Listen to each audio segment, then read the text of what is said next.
They said I was useless. My own daughter, the one I raised, loved, and sacrificed for, looked me in the eye and spat those words like they were the truth. "You're useless, Dad. We don't need you. You don't belong here." She didn't just say it quietly. No, she yelled it, right in front of the whole family during that dinner. Everyone was silent, stunned. I felt my heart break into pieces, but I didn't cry. Not then. I stood there, trying to hold myself together, but inside, everything was shattering. That moment was the start of the worst betrayal I've ever known. The same daughter who once held my hand through my darkest days suddenly became my worst enemy. And it wasn't just her, the whole family seemed to have turned against me. My son, the quiet one, didn't speak up. My in-laws exchanged awkward glances. Even my closest friends avoided looking me in the eye afterward. That night, I realized something terrible was happening. My family was breaking apart, and I was the target. But little did they know, I had secrets of my own, secrets that would soon flip everything upside down, secrets about inheritance, property, and a will they never expected. This is my story, a story about betrayal, loss, and finally, redemption. About how I fought back when my own blood tried to cut me out. About what happens when you're pushed to the edge and find the strength to stand tall again. And if you think this is just about money, wait until you hear what really mattered in the end. Let me tell you about the people I called family, the ones who suddenly didn't feel like family anymore. My son, Ahmed, was the quieter one. He always stayed in the background, polite, but never quite close. He followed his own path, distant but respectful. My daughter, Sarah, on the other hand, was loud, confident, and stubborn. She had always been the star of the family, and honestly, I was proud of her. Until things started to change, Sarah married into a wealthy family. Her in-laws were powerful and had their own ideas about money and status. From the beginning, I could see a shift, subtle but real. They didn't treat me like part of their world. It was almost as if I was an obstacle. My wife had passed a few years ago, so I was alone in this battle. There was also the lawyer, Mr. Malik, a man I trusted for years, who handled the family's legal matters. We had worked together closely on estate planning, property, and business. He was a calm, steady presence, or so I thought. And then there were my friends, the few who had stood by me when everything was falling apart. They saw the cracks in my family long before I did. They warned me, but I was too blind, too hopeful. Our family had always been complicated. Tensions simmered beneath the surface, disagreements about money, about who deserved what, and who was really in charge. I tried to keep the peace, but every day it felt like I was walking on thin ice. Sarah's bitterness grew.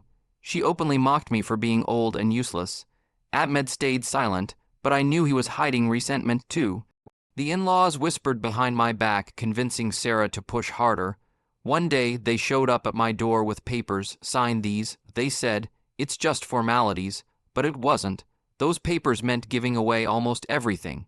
And they didn't care how I felt. That's when I started to realize the truth. I was no longer the head of my own family. But just as I was about to give up hope, I got a call from Mr. Malik. He said something that made me freeze. "Sir, there's something you need to see, something about the will that no one else knows." That was the moment I knew this story was far from over.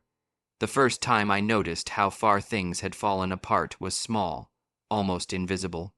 A glance here, a whispered conversation, there are little things that made my heart sink. Sarah stopped calling me Dad and started calling me Old Man when she thought I wasn't listening. Ahmed began avoiding family dinners, claiming he was too busy or tired. The warmth that once filled our home was gone.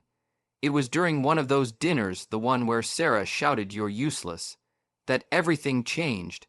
But even before that, the warning signs were everywhere. One afternoon, I found myself alone in my study, going through some old documents. I realized that over the years, some of the property deeds had quietly been transferred, without my knowledge. When I asked, Sarah said, "It's just paperwork, Dad. Don't worry about it." But I did worry. I was being pushed out, and I didn't know how to stop it.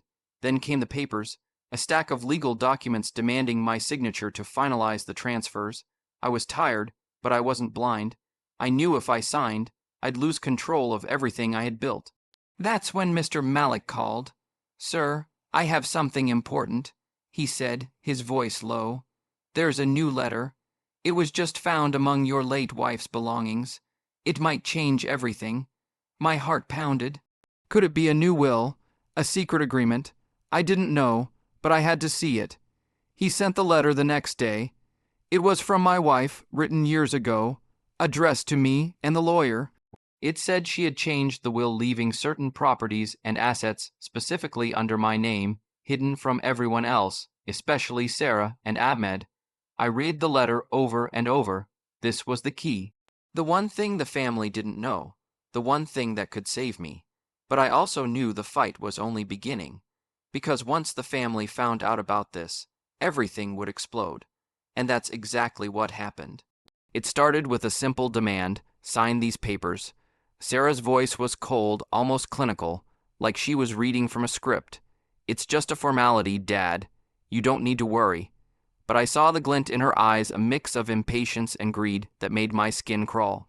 I sat at the kitchen table, the documents spread out before me like a trap. Property deeds, asset transfers, powers of attorney, all designed to strip me of control. They wanted me to hand over everything. Ahmed stood silently nearby, avoiding eye contact. I could feel his judgment, or maybe it was shame. Either way, he didn't stop her. I asked, my voice shaking but steady, "Why now? Why do you need me to sign this today?" Sarah smirked. "Because we're moving forward, Dad. You're slowing us down." I wanted to scream, to beg them to remember the years, the sacrifices. But all I could do was stare at the papers. Then, just as I was about to say no, Mr. Malik called. "Wait," he said. "There's new information about the will. Don't sign anything yet." I held my breath. Could this be the lifeline I needed? Sarah's face twisted with anger. What new information? Stop stalling. I ignored her and listened carefully.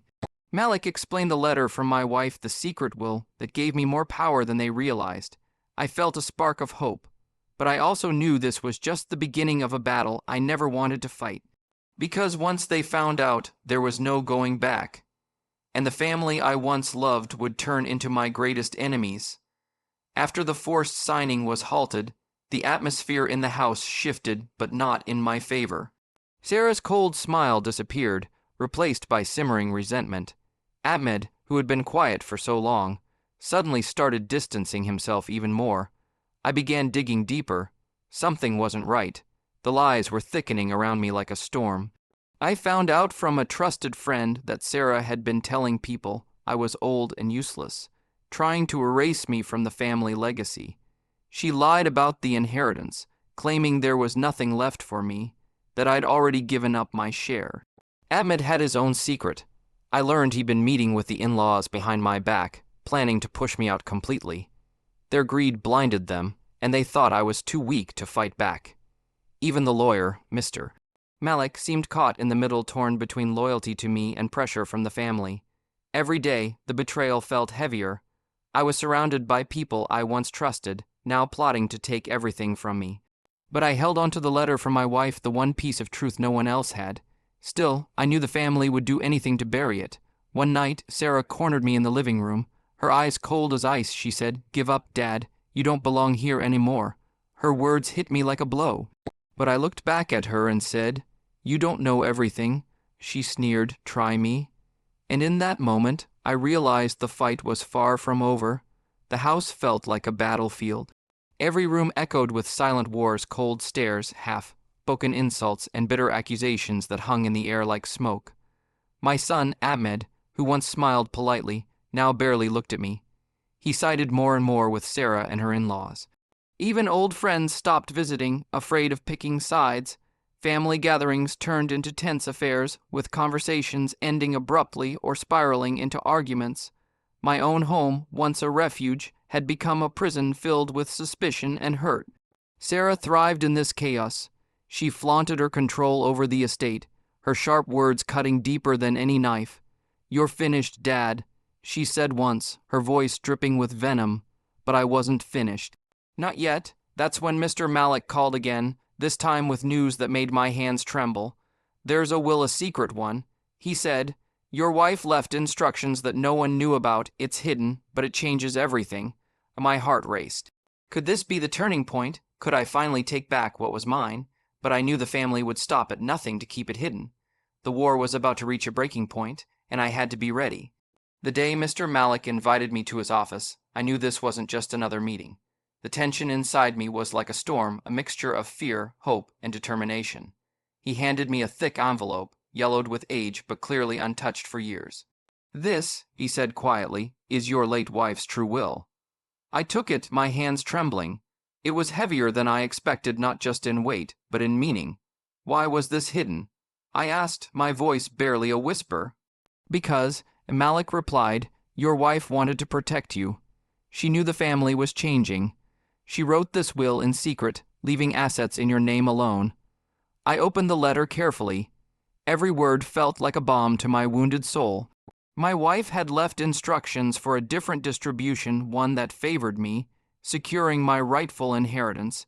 She had left properties, businesses, and investments in trusts that only I could access. This was the truth Sarah and Ahmed had tried to bury. I felt a mix of relief and anger, relief that I wasn't powerless, anger at how my own children had betrayed me, but Malik warned me, "They will never accept this quietly. You must be prepared for what comes next." I nodded, feeling the weight of the fight ahead. The secret will wasn't just a document, it was my lifeline, and now it was time to use it. After reading the secret will, I felt a spark of hope flicker inside me.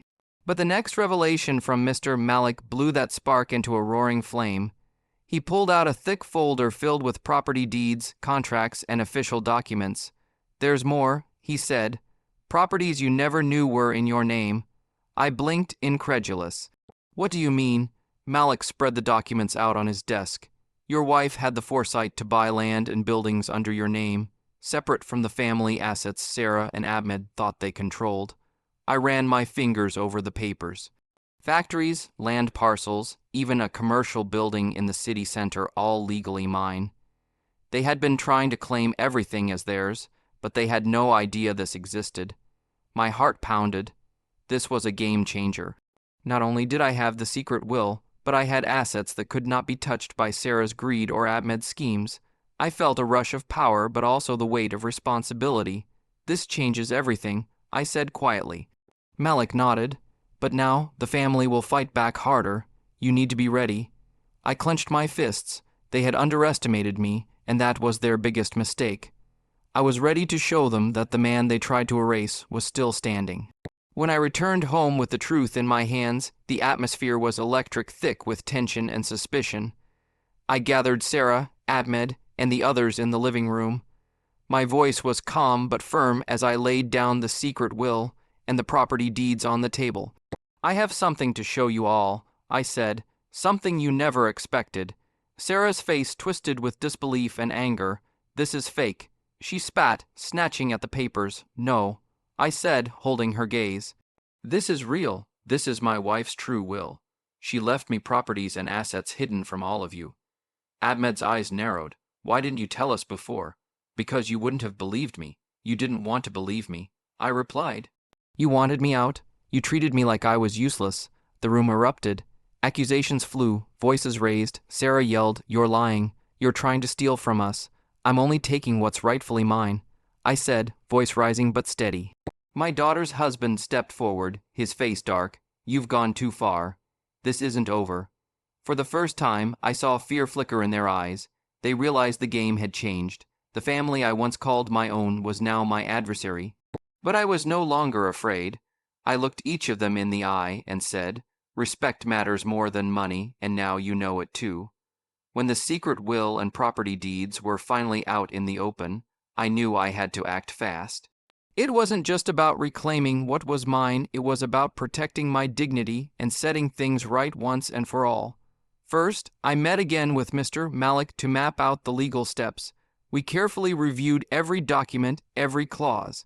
There were still battles ahead, legal challenges, disputes, even attempts to discredit me. But this time, I was prepared. The first step was to officially register the secret will and file a petition to reverse the fraudulent transfers Sarah and Ahmed had forced me to sign. It wasn't easy. The family fought hard, hiring expensive lawyers, twisting facts, and trying to buy influence. But every time they tried, Mr. Malik and I stood firm. We had the truth on our side, and with that truth came power. I also took control of the properties that had been hidden from me for so long. Factories that had been producing goods without my knowledge, rental buildings generating income all suddenly under my management again. It was overwhelming, but it was mine. In the process, I realized how much I had underestimated myself. I had let fear and hurt cloud my vision for years. Now, with each victory, I felt stronger not just as a businessman, but as a father and a man reclaiming his life. Of course, it wasn't just about money. It was about sending a message. I was not to be pushed aside, ignored, or disrespected. Every meeting, every court date was a battle, but I refused to back down. I remember one particular day when Sarah showed up at the courthouse, her usual confident smirk replaced by desperation. She whispered threats and tried to negotiate behind my back. I looked her straight in the eye and said, "This isn't a negotiation anymore, it's justice." She stormed off, and I knew the war was far from over, but this time I was winning. The hardest part, however, was healing the wounds both visible and invisible left by years of betrayal. I had to confront my own pain, forgive myself for letting things go so far, and find the courage to rebuild trust where it still existed. Slowly, I started to reconnect with Ahmed. He was ashamed, yes, but willing to listen. Sarah, on the other hand, remained distant, her anger burning too bright. But I held on to hope that someday respect could return. The path to taking back control was difficult, but every step was a reminder. I was more than their accusations. I was a man who refused to be erased. Once the truth came out, and I started reclaiming what was mine, the cracks in the family grew into fractures that couldn't be ignored. Sarah's anger turned into desperation.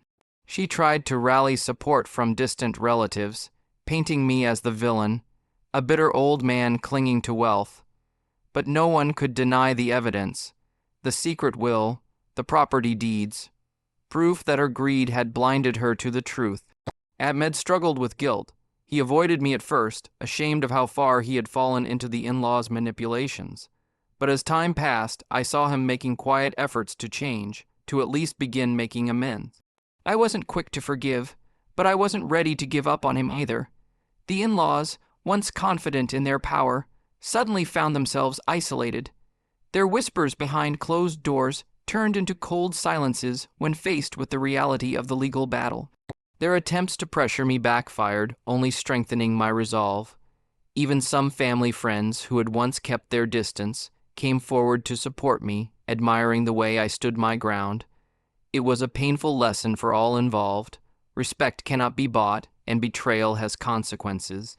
Financially, the fallout was significant. Sarah and Ahmed lost access to assets they believed were theirs. Some properties they had claimed were returned to my control, their businesses faced legal scrutiny, and reputations were tarnished. The emotional toll was even greater. Family dinners ceased, messages went unanswered. The warmth we once shared turned to cold wariness. It was heartbreaking, but necessary. I remember one evening when Sarah called me, her voice cracking. "Dad, I'm sorry," she said, "but the hurt between us was still too fresh. Forgiveness wasn't immediate. Despite the pain, the fallout brought clarity. It forced us to confront uncomfortable truths about greed, loyalty, and respect. Some relationships would never heal, but others could be rebuilt on new, stronger foundations. I realized that consequences aren't just punishment. They're the reckoning that allows growth. And in that reckoning, I found a strange kind of peace. After the storm of betrayal and fallout, the silence that followed was heavy but necessary. It was a time for reflection, for healing, and for rebuilding not just the assets, but the family itself, or at least what was left of it. I realized something important. Reclaiming what was mine wasn't enough. I had to protect my peace, so I set clear boundaries: no more tolerance for disrespect, no more silence when I was pushed aside. It was time to live on my own terms. With Ahmed, I took small steps toward mending our relationship. We started meeting for coffee, sharing memories, and opening conversations about trust and mistakes. He wasn't perfect, but his willingness to change gave me hope. Sarah remained distant. Her bitterness was still a wall I couldn't climb, but I learned that sometimes Forgiveness doesn't mean forgetting, it means freeing yourself from the weight of anger. I also surrounded myself with friends who had proven their loyalty. They reminded me that family isn't just about blood. It's about respect, love, and support. On the business front, I invested time in managing the properties and companies that had been hidden from me. This wasn't just about money anymore, it was about legacy. A legacy I wanted to leave behind, not just for my children, but for anyone who might face similar battles. Slowly, a new chapter began, one where I wasn't a victim, but a man who stood tall despite the odds. I shared my story with close friends and community, hoping to inspire others who might be struggling with family betrayal or loss. Because the truth is, respect matters more than money, more than property, inheritance, or titles. And if your family can't see that, then maybe it's time to build new foundations on your own terms with those who truly value you. I'm still walking that path, learning every day. But one thing is clear: dignity can never be stolen. It comes from within. And now, I'm finally at peace. Looking back, it's clear how greed nearly tore us all apart, how disrespect and selfishness almost destroyed the family I once held together. The anger and bitterness that poisoned our relationships weren't just about money. They were about what money represented: power, control, and sometimes a false sense of worth. Sarah's harsh words, "You're useless," were not just an insult to me, but a symptom of something deeper. Family divided by mistrust and the hunger for what wasn't rightfully theirs. I saw how that greed changed my children, turning love into suspicion, warmth into cold calculation. The once tight bonds frayed, replaced by silence and avoidance. I realized how fragile respect is, and how easily it can be lost when people put money above all else. But the damage wasn't only to relationships, it was to souls. My own heart was bruised and theirs were hardened. Family I had dreamed of was shattered, not by outside forces, but by the very people I loved most. And yet, even in that darkness, there was a lesson waiting to be learned. Because sometimes, it takes hitting rock bottom to see what truly matters. After all the chaos, the betrayals, and the battles over money and property, I came to understand something that no amount of wealth could teach me: the true inheritance isn't what you leave behind in material things. It's love, it's respect, it's dignity. Money can buy many things, but it can never buy these. I saw families torn apart, friendships destroyed, and legacies lost not because of a lack of money, but because respect was missing. In my own story, the biggest wounds weren't from losing control of assets, but from feeling invisible in my own home. But as I fought to reclaim what was mine, I also fought to reclaim my self-respect. That, I realized, was the most valuable legacy I could leave my children. I wanted them to understand that inheritance is not just about property or bank accounts.